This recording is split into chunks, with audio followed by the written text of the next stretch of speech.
Hey guys, this is Leo to review, and I want to go over the duo support items that you see in pro play, and you will definitely see in solo queue.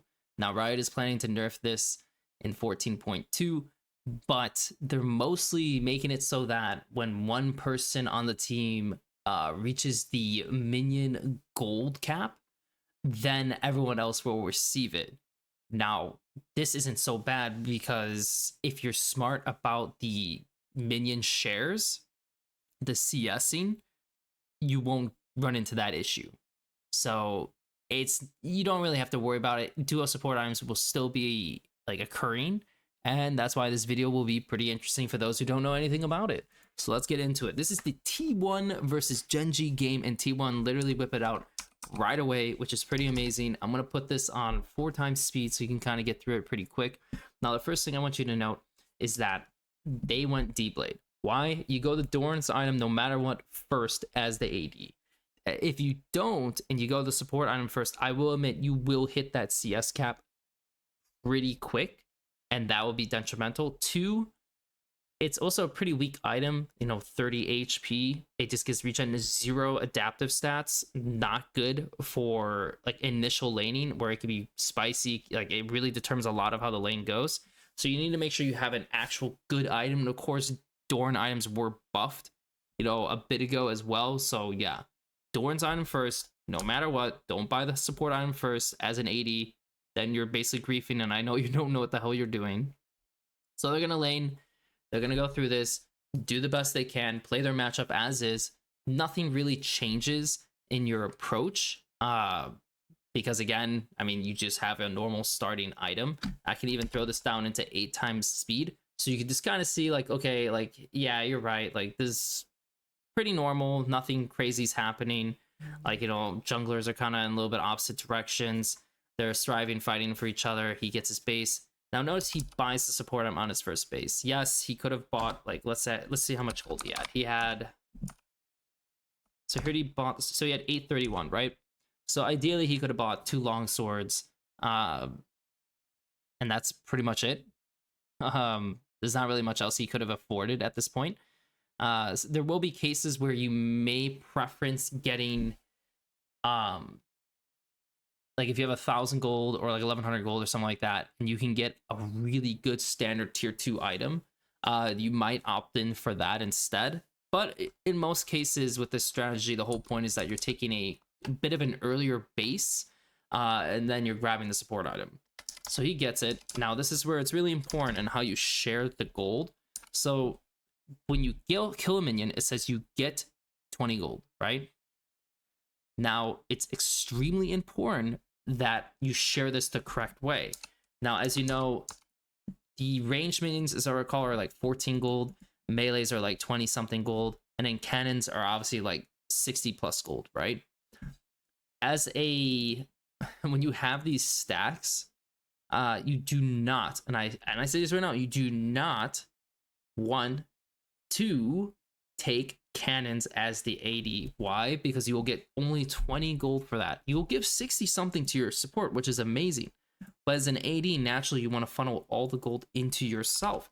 So you need to ensure that you're actually doing this. So the AD is going to target the range minions because these are worth 14. You're technically getting 6 more gold for killing the range minions as the AD.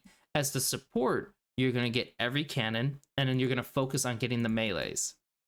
Because again, if you're only getting 20 gold for the melees, that's fine. It's no matter what, it's pretty even, right? But the cannons as a support needs to grab. You need to grab the melees, and then as an AD, you need to grab the range. That is the important thing to remember about this strategy. And then just to make sure, so I show this because he's gonna walk in. So there's one.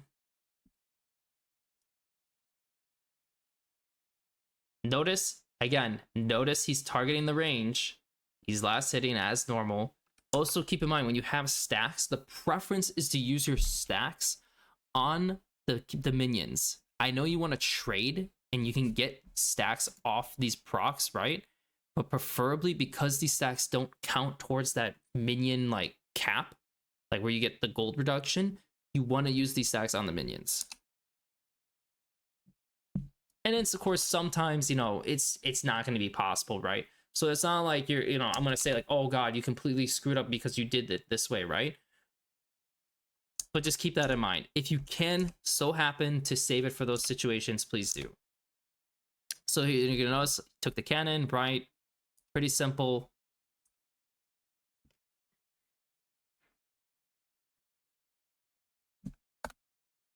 And like I said, it's not going to be perfect on how you use this. So he's going to have another charge come up, and of course it's going to be on a range. So for the most part, he hasn't really taken a single melee when doing this, and he hasn't really taken any how would I say it? Any cannons, of course, like that being the big one. And so on his first back, so this is the first back, and Aphelios just took a buy or two, right? So we'll make it so that Aphelios finishes this wave first. So this is like where it's dead even. So up to CS, right? 2,500 gold, 2,700 gold. He has gotten 287 gold from this quest support item. That is crazy. That is so good. And of course, if you look at the other support, like, he's going to get a little bit of extra gold too. Again, that's great because they're sharing gold. So it's not like just he's benefiting, he's also benefiting. And that's all from this. And yeah, his basis was like, it wasn't on a cannon. It wasn't the most ideal. He actually literally sacked a wave and lost a plate. And it's even. He literally can sack a wave and lose a plate, and it's even. And so we're going to keep like pushing this forward. And also keep in mind, one big benefit with this strategy as well is that since crit is weaker and lethality is stronger, the builds for lethality are really good because a lot of it is just a ton of long swords and like daggers. So they're really simple build paths and cheap build paths that are great for, the support item person, because you're not trying to save for just a fat 1,300 buy for like a BF sword or something. Like, you're just getting small parts over time. So it works really well for like these lethality ADs specifically. So push forward. Again, like the way they CS, the way they do this is really good. I'm just gonna put on 8 times speed because you should have the right idea at this point. And I want to show how this gold kind of evolves, because he took a solo plate. They come back. And so if I go to this point here where the waves are meeting, again, mostly even, but this is with him sacking. And keep in mind, even in the cases in where he has to sack, which, yeah, it does suck at times to give up some of this gold. The big thing is when he actually gets this item completed, because the item will give you the Blood Song, which gives you 150% damage proc, which is already amazing because that's 10% higher than Essence Reaver, which is crazy, by the way, and that's why I see Ezreal's building it. 2, yes, you also get Riot's going to be nerfing Blood Song's like damage increase proc, so it's going to go from 8% to 6%, but still, it's a free extra 6% damage included into your all-in, which is, well, incredible. Like, anything that just kind of gives you a percent increase and you're still getting the fat 150% damage proc is great. Like, I've played support Ashe, and I was hitting him for like 400 damage with my Blood Song proc. So we keep going. He gets his first item, right? This is still trying to evolve. It picks up a shard. This guy has a Storm Razor. If you look at the gold, it's still mostly even. If you look at the supports, there's actually a pretty heavily skewed part now into the Milio, which is, again, is another side effect of the double support like whole strategies, that both your AD will benefit because he will get an extra item over the enemy AD, but also your support will be getting way more gold, getting his mythic, well, not his mythic, his first item sooner, his second item sooner, which I know I've played Karma, and I've literally gone like my mandate really early because I had this like gold share going on with my AD, and I just felt super strong. And of course, supports are no joke, depending on what you're playing. But we're gonna keep going. And so now this is where it's gonna get interesting, because he's gonna get it completed, and now he has Blood Song. And so notice his damage proc is 119 damage. He gets that extra 8%. Yeah, so it'll be 6% on like the other. He has 4 wards. They can go multiple sweepers. Like almost everyone can go sweepers because they have 2 double sets of wards.